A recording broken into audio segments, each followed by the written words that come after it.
Nearpod is an interactive presentation that students can participate in as a whole class, where the teacher is in control of the presentation, or the students can be assigned the presentation as a student-paced presentation and kind of go through the presentation, read things, and interact with it on their own.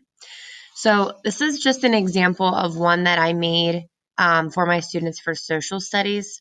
So if the students were going through this as a whole class, they would log on with a code with their Chromebooks, and this would appear on their screen. I would then manipulate the presentation or, control the presentation using my iPad. So we would read together, talk about different concepts. The students can participate in different types of activities, anything ranging from something like this right here, where they type an answer to an interactive, an open-ended question, or it might be something where they have to draw a picture using like Google Drawing type tools. So that would be whole group.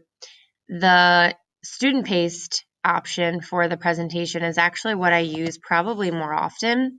And it's a great way to just deliver information or provide that like good solid background on a concept for students. So what I love about Nearpod is that, well, a couple things. You can import Google Slides that you've made. You can create your own presentations with, probably presentations that you've used before.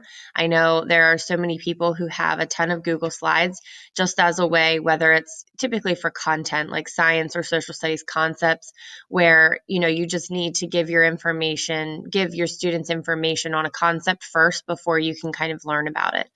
So what's great about this as well is Nearpod gives you the option to speak over or voice over your slides. So you can see down here, I can't press play because you won't be able to hear it, but when the students are going through this, they can have the option to press play, and then that is just me reading the slide to them. So since it's just social studies concepts, instead of struggling, with the words or reading fluently enough to understand it, they can just press play and listen to me read it.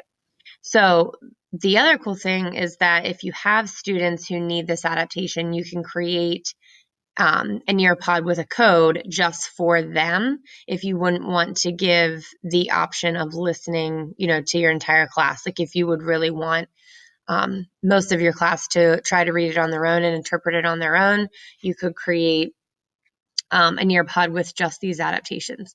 And these go on to even the activity slides. So an open-ended question as simple as what is a plantation, I can record over and have that button there for the kiddos to press. Another really cool option for Nearpod, they have what are called virtual reality tours. And depending on what device you're using, it's more like a 360 photo that you're manipulating. Either way, it's pretty cool though.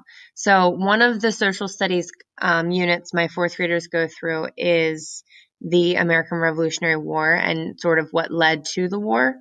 So I use this one with my kids. We talk a lot about the Boston Tea Party and things that happened. If I can get here. So then it provides you a photo, this 360 photo that it will turn on its own. If you look carefully, it is moving very slowly, or the students can click and hold the photo and kind of, manipulate it and take a look at what they see here. They can zoom in to certain things, they can zoom out and just kind of check out this area around here.